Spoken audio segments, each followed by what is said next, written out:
The cafeteria at Fort Del Mar carried the restless pulse of the outpost, a space where the day's grit was shaken off in clattering trays and loud voices.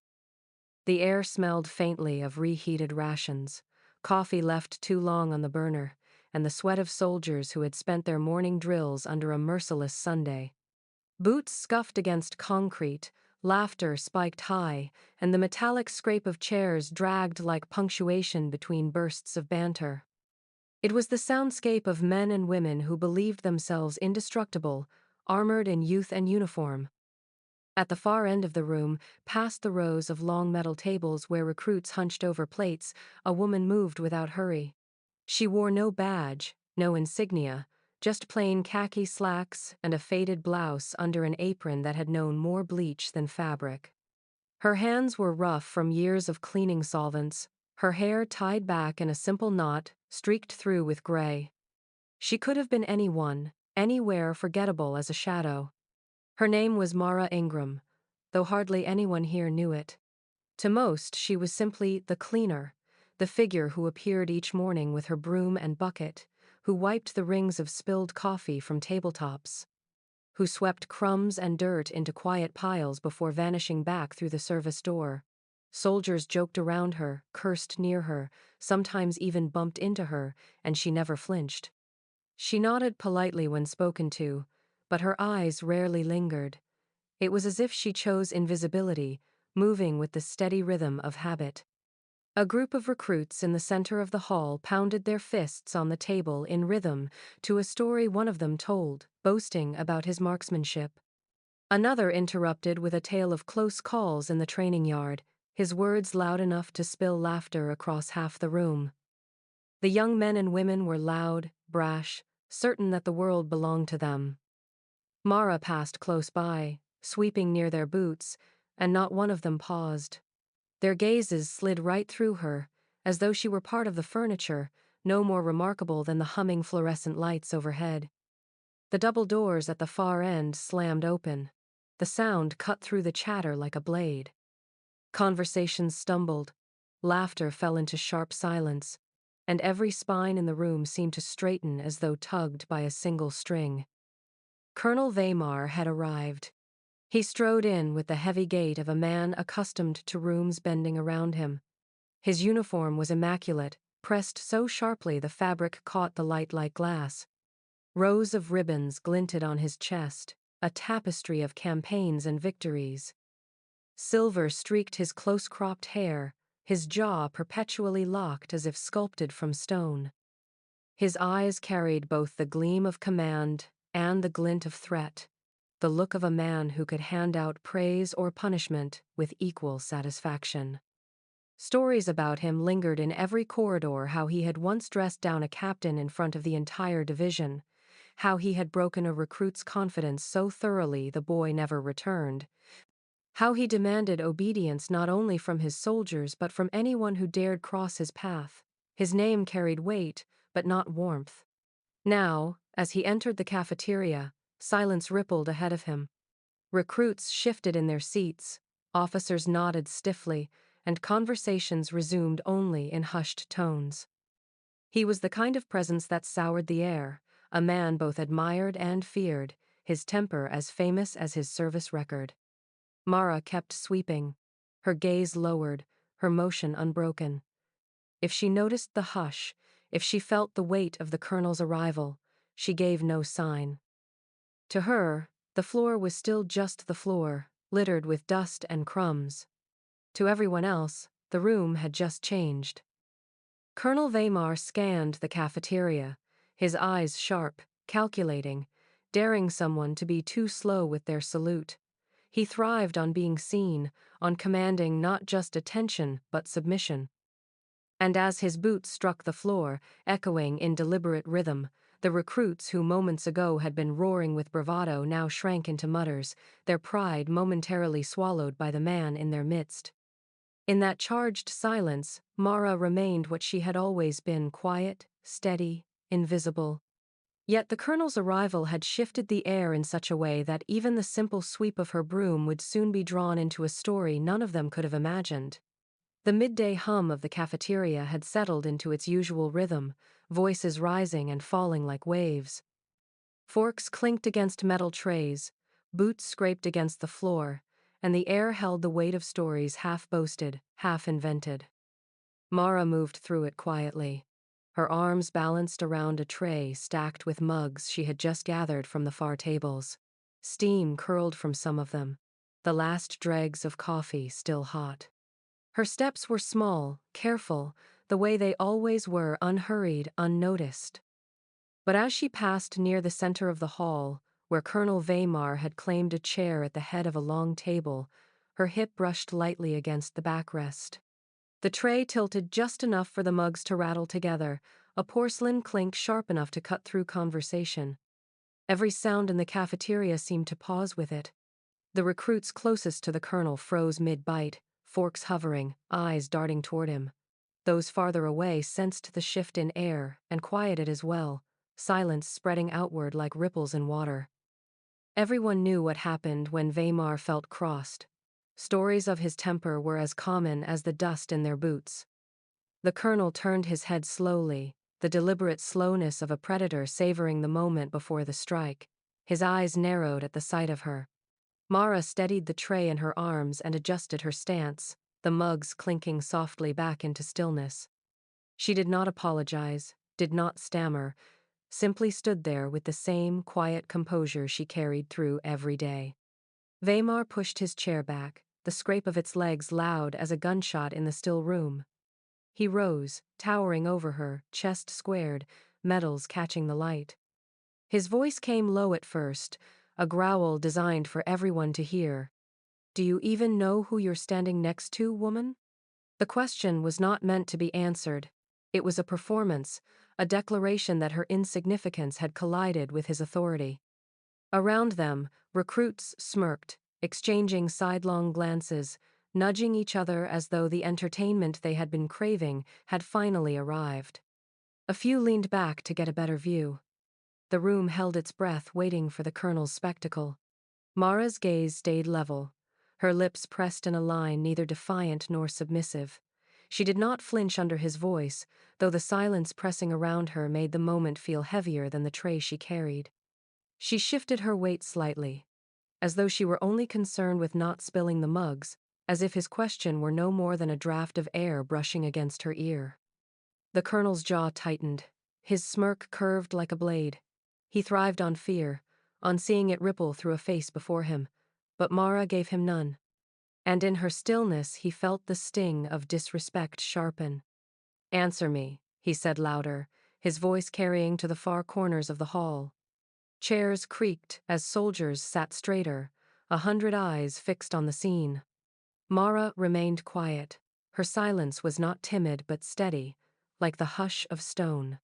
Weimar lifted his hand. The movement was slow, deliberate, so every recruit could witness what was about to come. His palm hovered high, poised for a strike that would not merely be a blow, but a lesson, a reminder that no one, not even a cleaning woman, could brush against him without consequence. Gasps whispered through the cafeteria. Some recruits leaned forward, anticipation glinting in their eyes. Others swallowed hard, unease coiling in their throats. The moment hung suspended, stretched thin as wire, the colonel's hand waiting to descend. And Mara stood still, the tray steady in her grip, her face calm, her eyes unreadable, as though she had been here before. The colonel's hand hovered in the air like a storm about to break. His palm was wide, his fingers tense, veins rising against the skin. Every soldier in the cafeteria could see the arc it would take, could hear in their minds the sharp slap that would follow. The silence pressed hard against their ears, broken only by the faint hum of fluorescent lights and the soft clink of a spoon rolling off someone's tray. Then it happened. Mara moved, not slowly, not hesitantly, but with a swiftness that felt alien to her frame. One moment, she was standing still, balancing the tray against her hip. The next, her free hand shot upward, catching the colonel's wrist in midair before the blow could fall. The sound of the catch was nothing but a dull snap of skin, meeting skin, but the shock it sent through the room was deafening. The recruits blinked, They could not process what they were seeing. She was a cleaner, a woman who spent her days bent over tables and floors, whose presence was so forgettable that most had never even learned her name. Yet her hand locked around the colonel's wrist with a grip that looked unshakable, her stance rooted, immovable. Weimar tried to yank free, but the movement was met with an answering twist. In the space of a heartbeat, her grip shifted, her wrist turning with practiced precision. The colonel's body jerked with it, his balance undone. A muffled grunt left his throat. Then came the sound, an awful, sharp crack that tore through the silence. The colonel's arm dropped, limp at his side. His face contorted, not with rage now but with pain and disbelief. He staggered back a step, clutching at the useless limb as if he couldn't trust what had just happened to him. The cafeteria erupted, but not with noise. Trays slipped from stunned hands, plates crashed to the floor, but no one spoke. Their voices had been stolen, their bravado gutted. Rows of recruits stared, eyes wide, mouths hanging open, as though the world had tilted under their boots. A few took involuntary steps backward, not from Mara but from the impossibility of the sight before them. She let go of his wrist, her hand falling back to her side with quiet ease. The tray on her hip never tipped, never spilled. She had moved with such control that it seemed rehearsed, as though she had known all along how this would end. But there was no gloating in her face, no spark of triumph. Her expression was calm, flat, unshaken, colder than any shout, heavier than any boast. The colonel's breath rasped, uneven, his pride cracked as thoroughly as his bone. He looked at her as if she were something he could not categorize, a puzzle that refused to fit into the neat order of his authority. The recruits watched him too, their smirks erased, replaced by awe that bordered on fear. No one spoke. No one dared. The power in the room had shifted so completely it felt like gravity itself had changed direction. Mara stood as she always did, quiet, steady, a figure meant to be overlooked. Only now the silence around her was not dismissal but respect, the kind forged in the wake of something no one could explain. The broken arm hung at the colonel's side. The weight of the room hung heavier still. The double doors banged open, the sound sharp as a rifle shot. Boots pounded across the concrete, quick, commanding. The base commander stormed into the cafeteria, his chest heaving as if he had run from the far end of the compound. He was a broad man, his presence usually enough to silence a room on its own, but when his eyes landed on the scene before him, he froze mid-stride. Colonel Weimar was on the ground, his face ashen, his left arm cradled against his chest like shattered glass. Around him stood a ring of recruits, silent as statues, their earlier laughter hollowed into disbelief. And at the center of it all was Mara. She hadn't moved since she let the colonel's wrist fall. She stood steady, her posture plain, her expression unreadable, her hand still resting lightly on the edge of the tray.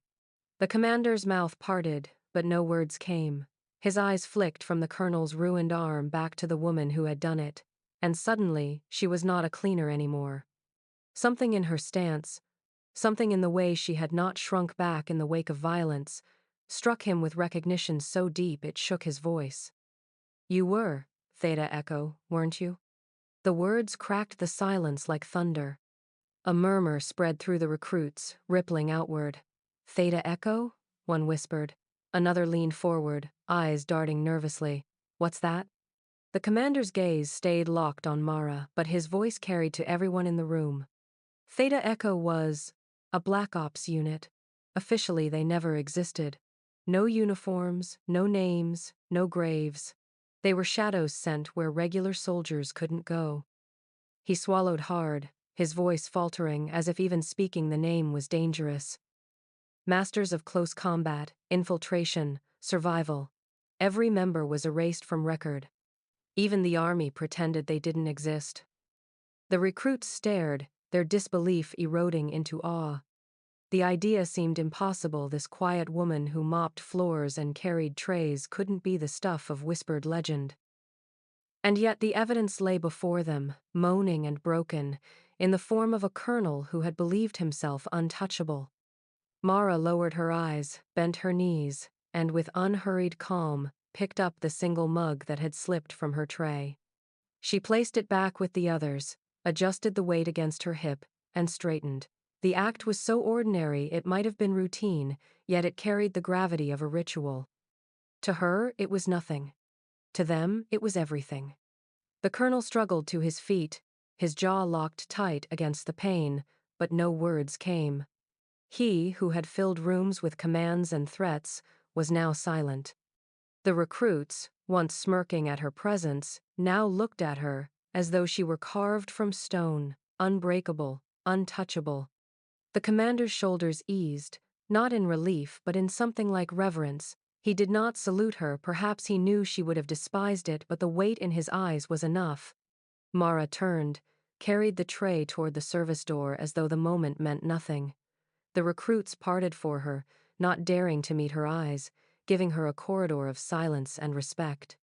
Some legends wore stars on their shoulders, some filled their uniforms with ribbons and medals. Others swept the floor in quiet corners, unseen until history forced them into the light. The weight of glory was heavy, but the weight of silence was heavier still, and in Mara's steady hands, that weight had never faltered.